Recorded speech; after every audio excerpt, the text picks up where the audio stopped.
अगर आपके दिमाग की कुछ कोशिकाएं काम कर रही हैं तो आप जीवन चला सकते हैं। आपको किसी डिग्री की जरूरत नहीं है। अगर आप इसे हर पल कर सकते हैं तो ये बहुत अच्छा है। अगर आप नहीं कर सकते तो कम से कम हर घंटे अपने आप को याद दिलाएं कि तो शुरू कैसे करें। बस इतना कीजिए, आज बिस्तर पर जाने से पहले हर घंटे खुद को याद दिलाइए अभी 8 बजने वाले हैं। It's going to be 8 o'clock. 8 o'clock, remind yourself, wow, I'm still alive. 8 बजे खुद को याद दिलाइए, वाह मैं अब भी जीवित हूं। नहीं हंसिए मत, आज रात सोने वाले कई लोग कल सुबह नहीं उठेंगे। धरती पर 10 लाख से ज्यादा लोग कल सुबह नहीं उठेंगे। कल सुबह मान लीजिए आप जाग गए, हाँ किसे पता है। आप हमेशा सोचते हैं मैं नहीं मरूंगा, कोई और मरेगा। भयंकर बात है। कल सुबह अगर आप जाग जाएं तो पहले जांच लें, क्या मैं वास्तव में जाग गया, जिंदा हूं, मैं अब भी जिंदा हूं। वाह, आपको कुछ भी करने की जरूरत नहीं है, चिल्लाना मत, कम से कम एक बड़ी मुस्कान, ठीक है मैं अब भी जिंदा हूं। 10 लाख से अधिक लोग आज सुबह नहीं उठे, पर यहां मैं जिंदा हूं। शानदार है या नहीं। आपके जीवन में सबसे बड़ी बात क्या है, आप अभी जीवित हैं। तो आप कल सुबह जिंदा रहें तो बस एक मुस्कान, वाह। फिर शायद आपके जीवन में 2, 3, 4 लोग हैं जो आपके लिए बहुत मायने रखते हैं। बस उनकी जांच करें, वो और वो और वो और वो जीवित हैं, सभी जीवित हैं, बहुत अच्छा। अगर आज रात 10 लाख लोग मारे गए, जो हर रात होता है, तो कम से कम 1 करोड़ लोगों ने किसी ऐसे व्यक्ति को खो दिया जो उन्हें प्रिय है। पर उनमें से कोई भी ऐसा नहीं है जो आपको बहुत प्रिय है। शानदार है या नहीं। एक और बड़ी मुस्कुराहट, किसी को बताना मत, बस मुस्कुराएं, ठीक है। ग्रेट। सुबह 8 बजे, वाह 8 बज गए, अब भी जिंदा हूं। हर एक घंटे बस ऐसा करें, ठीक है। हर एक घंटे बस खुद को याद दिलाएं, चेक करें। कृपया ऐसे समझें, अगर आप ईश्वर के बारे में सोचते हैं तो आप भ्रम में पड़ जाएंगे। जब आप अपनी मृत्यु के बारे में सोचते हैं, सिर्फ तभी आप वाकई इस जीवन की प्रकृति जानना चाहेंगे। जब आप जानते हैं कि आप अभी हैं और कल सुबह आप जा सकते हैं, तब आप जानना चाहेंगे ये क्या है, ये है क्या। मैं अभी जिंदा हूं पर कल सुबह जा सकता हूं। इतने सारे लोग जो बिल्कुल ठीक हैं अचानक चले जाते हैं। विश्वास नहीं होता कि वो कहां चले गए। आपने इसके बारे में 10 मिनट सोचा और फिर आप बिजी हो गए। आपको SMS भेजना था, मेरे पिता मर चुके हैं। पर खुद को अपनी मृत्यु की याद दिलाएं, इस सवाल को गहरा होने दें। अगर आप इसे हर पल कर सकते हैं तो यह बहुत अच्छा है। अगर आप नहीं कर सकते तो कम से कम हर घंटे अपने आप को याद दिलाएं कि आप नश्वर हैं। आप अमर नहीं हैं, आप नश्वर हैं। अगर आप जानते हैं कि आप नश्वर हैं, तो अचानक आप कुछ दिनों में देखेंगे आपके पास बेकार की बकवास करने का समय नहीं होगा। आप सिर्फ वही करेंगे जो आपके जीवन के लिए वाकई मायने रखता है। आपके पास किसी के साथ कोई बकवास करने का समय नहीं है। आपके पास केवल वही चीजें करने का समय होगा जो आप करना चाहते हैं, जो आप वाकई अपने जीवन में करना चाहते हैं, और उसके अलावा कुछ नहीं। और यही आपको करना चाहिए क्योंकि समय बहुत सीमित है।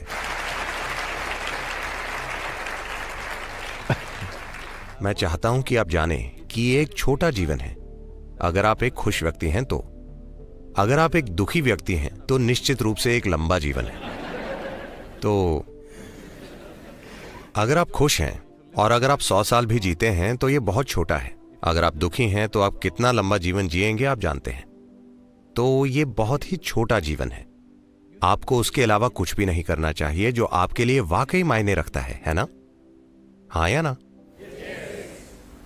पर आप इतनी बकवास कर रहे हैं जिससे आपका कोई लेना देना नहीं है, बस इसलिए कि आपको लगता है कि आप अमर हैं।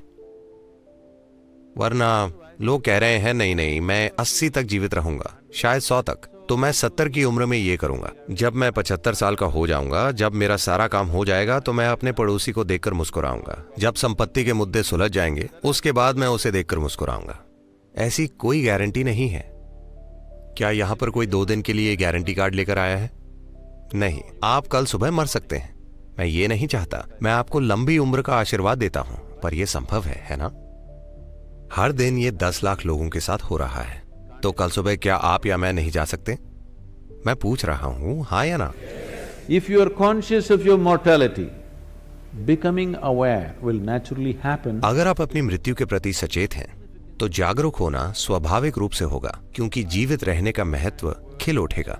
आपने सभी प्रकार के शब्दों का उपयोग किया जो अमेरिकी तट से आए हैं, माइंडफुलनेस, जागरूकता, मानसिक सतर्कता। नहीं, आपको इन चीजों में फर्क करने की आवश्यकता है। मानसिक रूप से सतर्क रहने से आप जीवन बेहतर तरीके से चला पाएंगे। अगर मैं मानसिक रूप से सतर्क हूं तो मैं बेहतर ड्राइव कर सकता हूं, अपना काम बेहतर कर सकता हूं, कुछ और बेहतर कर सकता हूं। ये जीवन चलाना है। जागरूकता जीवन चलाने के बारे में नहीं है। जब मैंने आपसे पहला सवाल पूछा कि आप कैसे जानते हैं कि आप यहाँ हैं, आपने कुछ सोचा और फिर आपने कहा मैं सचेत हूँ। केवल इसलिए कि आप जागरूक हैं, आप जीवित भी हैं। आपका जीवन जागरूकता है, आपकी जागरूकता ही जीवन है। सवाल केवल ये है कि कितना जागरूक। बहुत से लोग सोचते हैं कि अगर वे 50% जीवित हैं तो ये काफी अच्छा है। हाँ, आप 50% पर जी सकते हैं, पर आपको ये समझने की जरूरत है, अगर हम किसी को यातना देना चाहते हैं, अगर आप किसी को यातना देना चाहते हैं तो आप क्या करेंगे? आप उन्हें मार देंगे। मान लीजिए कि आपको नरक में रोजगार मिला, मान लीजिए आपको लोगों को प्रताड़ित करने का काम दिया गया, तो आप क्या करेंगे? मार डालेंगे? हेलो? नहीं, उन्हें आधा जीवित रखेंगे।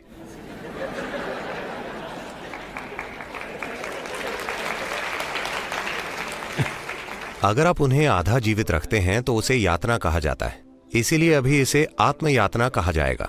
शायद आप कहीं और रोजगार पाने की तैयारी कर रहे हो, क्योंकि 2 या 3 साल की उम्र से ही लोग, आपके माता पिता आपसे पूछते हैं, बड़े होकर क्या बनोगे बेटा? मैं एक इंसान के रूप में पैदा हुआ हूं, मुझे एक इंसान बनने का प्रयास करना चाहिए। देखिए, इस धरती पर हर जीवन, चाहे वो एक पक्षी हो, एक कीड़ा हो, कीट, पक्षी, जानवर, पेड़, जो भी हो, वे सभी एक पूर्ण जीवन बनने के लिए प्रयास कर रहे हैं।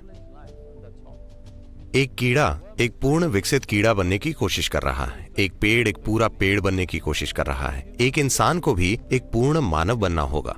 नहीं, आप क्या बनेंगे का मतलब है आपको कैसी नौकरी मिलेगी 3 साल की उम्र से। ये पागलपन इस वजह से आया है क्योंकि इस देश की पिछली शताब्दी इतनी गरीबी में गुजरी है, लोग इतने वंचित रहे हैं। उन्हें लगता है कि अगर उनके पास नौकरी नहीं होगी तो वे खा नहीं पाएंगे। ये एक गरीबी से भरी चेतना से आता है। हमें आगे बढ़ना होगा। वो पीढ़ी गई। अभी अगर आपके दिमाग की कुछ कोशिकाएं काम कर रही हैं तो आप जीवन चला सकते हैं। आपको किसी डिग्री की जरूरत नहीं है। अगर आपके दिमाग की कुछ कोशिकाएं काम कर रही हैं तो आप जीवन चला सकते हैं। आज ये कोई मुद्दा नहीं है। एक समय ऐसा था जब ऐसा ही था, अब ऐसा नहीं है। इसे बदलने का समय आ गया है। सवाल ये है कि आप कैसे जिएंगे, ना कि आप क्या बनेंगे। आपके जीवन का अनुभव कैसा होगा? क्या ये चरम अनुभव बन जाएगा या ये सिर्फ एक औसत बकवास होगा? यही सवाल है। क्योंकि जब आप इंसानी रूप में आते हैं तो कुछ भी होता है वो काफी नहीं होता, कुछ और होने की जरूरत होती है। हाँ या ना? शायद आप सोचें कि आप अलग अलग काम कर रहे हैं। जो आदमी मंदिर जाता है, जो बार में जाता है, जो काम पर जाता है, जो दुनिया पर विजय पाने के लिए जाता है, Every one of them is just seeking a larger slice of life. वे सभी बस जीवन का एक बड़ा अनुभव चाहते हैं। कुछ लोग मॉल जाते हैं, कुछ लोग पीडीएस जाते हैं। जैसे कुछ लोग सोचते हैं कि मंदिर में फ्री में मिल जाएगा, इसीलिए वे वहां जाते हैं। कोई दुनिया को जीतने के लिए जाता है, कोई शॉपिंग के लिए जाता है। ऐसा क्या है जो आप पाने की कोशिश कर रहे हैं? ये बस जीवन का एक बड़ा अनुभव पाने की कोशिश है। पर अगर आप अपने पास पूरी दुनिया भी इकट्ठी कर लें तब भी कोई फर्क नहीं पड़ेगा। आपको बड़ा अनुभव नहीं मिलेगा। आपको बड़ा अनुभव तभी मिलेगा जब आपके देखने की क्षमता बढ़ाई जाएगी। अगर आपकी अनुभव करने की क्षमता नहीं बढ़ती तो आपके आसपास सब कुछ हो सकता है, फिर भी आपका अनुभव वैसा ही रहेगा। आधुनिक जीवन बस यही है। किसी भी दूसरी पीढ़ी के पास हमारे जितनी चीजें नहीं थी। आज ज्यादातर घर गोदाम जैसे दिख रहे हैं,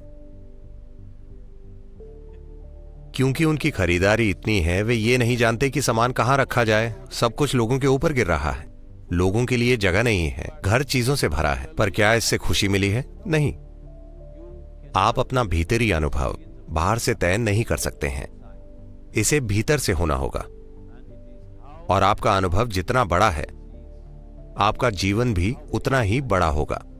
ना कि उतना जितना सामाजिक रूप से दूसरे लोग सोचते हैं। ये सामाजिक रूप से फायदेमंद हो सकता है, पर ये जीवन के संदर्भ में काम नहीं करेगा। इसीलिए जब हम जागरूकता शब्द कहते हैं तो हम जीवन के जरूरी हिस्से की बात करते हैं। क्योंकि आप जागरूक हैं, सिर्फ इसलिए आप जीवित भी हैं। क्या ऐसा नहीं है? हाँ। अब सवाल ये है कि कितने जीवित? अगर उदाहरण देना हो तो अभी ये रोशनी मुझे अंधा कर रही है। अब अगर आप वोल्टेज कम करें तो ऐसा होगा, ये बस उतना ही प्रकाशित करेगा। लेकिन वे चाहते हैं कि बस कुछ रोशनी हो जाए, इसलिए उन्होंने वोल्टेज बढ़ा दी। इसलिए अगर आप वोल्टेज कम करेंगे तो आप केवल इतना ही देखेंगे। अगर आप इसे बढ़ाएंगे तो आप उतना देखेंगे। अगर आप इसे वाकई बढ़ा देंगे तो आप पूरा हॉल देखेंगे। जागरूकता ऐसी ही है। आप कुछ इसलिए जानते हैं क्योंकि आप जागरूक हैं। अगर आप थोड़ा और अधिक जागरूक हो जाते हैं तो आपको कुछ और पता चल जाएगा। और अधिक जागरूक होंगे तो कुछ और। ये सभी शब्द जुड़े हुए हैं। प्रज्ञ, गुरु शब्द, ये सभी चीजें जुड़ी हुई हैं। क्योंकि प्रज्ञ का अर्थ है आप सचेत हैं। क्योंकि आप सचेत हैं, इसीलिए आपकी चेतना की तीव्रता के आधार पर आप अपने आसपास की हर चीज को एक हद तक जान पाते हैं। अब गुरु शब्द का अर्थ है, गु का अर्थ है अंधेरा। ये एक 4 अक्षर वाला शब्द है। रू का अर्थ है मिटाने वाला। तो एक गुरु आपको कुछ सिखाने वाला नहीं है, वो आपको फिलॉसफी देने वाला नहीं है, आपको विचारधारा देने वाला नहीं है। बस इतना है कि वो थोड़ा और प्रकाश देगा। थोड़े और प्रकाश का मतलब है इस हॉल में अंधेरा है और आप केवल पहली 2 पंक्तियां देख पा रहे हैं और आप उन्हें नहीं देख पा रहे। अगर मैंने एक टॉर्च से रोशनी की तो आपने देखा, ओ इतने लोग हैं, ये एक पूरी दुनिया है। पर मैंने टॉर्च बंद कर दी तो वहां कुछ है। अब मुझे देखना है। मुझे क्या करना होगा? मुझे अपनी खुद की एक टॉर्च चाहिए। ठीक है, यही काम है। मैं जिस घर में रह रहा हूं वहां के बच्चे घोषणा कर रहे हैं वे गुरु की तरह नहीं है। वे गुरु की तरह बात नहीं करते, दिखते नहीं हैं, गुरु की तरह चलते भी नहीं हैं। वे गुरु नहीं। मुझे बहुत खुशी है, मुझे सर्टिफिकेट मिल रहा है। अब हर चीज जैसी है उसे वैसे ही देखने की बात करें। तो क्योंकि अगर मुझे यहां से गुजरना हो तो बहुत सारे लोग हैं विश्वास से भरपूर। आप भगवान में विश्वास करते हैं, ठीक है। मुझे पता है कि कॉर्पोरेट जगत में लोगों ने इसे मैं खुद पर विश्वास करता हूं बना लिया है। Which is somewhat misplaced, but that's okay. दोनों गलत हैं। वे अलग अलग तरह का असर डालते हैं। देखिए, विश्वास का मतलब क्या है? मूल रूप से विश्वास का अर्थ है कि आप जो नहीं जानते उसे लेकर मैं नहीं जानता कहने के लिए तैयार नहीं है। जो आप नहीं जानते आप विश्वास कर लेते हैं। अगर आप विश्वास कर लेते हैं तो इससे क्या होगा? इससे आप में आत्मविश्वास आ जाएगा। स्पष्टता के बिना आत्मविश्वास एक खतरा है। अभी मान लीजिए मैं इन लोगों को नहीं देख सकता, मेरी नजर साफ नहीं है, पर मुझे बहुत विश्वास है मैं इन लोगों के बीच से गुजरने वाला हूं। आप जानते हैं कि मैं क्या करूंगा? मैं हर किसी पर कदम रखूंगा और जाऊंगा क्योंकि मेरे अंदर विश्वास है। ऐसे कई लोग हैं। अगर मेरी नजर स्पष्ट है तो मैं बिना किसी को छुए यहां से निकल जाऊंगा। अगर मेरी दृष्टि स्पष्ट नहीं है और मुझे कोई विश्वास नहीं है तो मैं पूछूंगा, कृपया कोई मुझे रास्ता दिखा सकता है?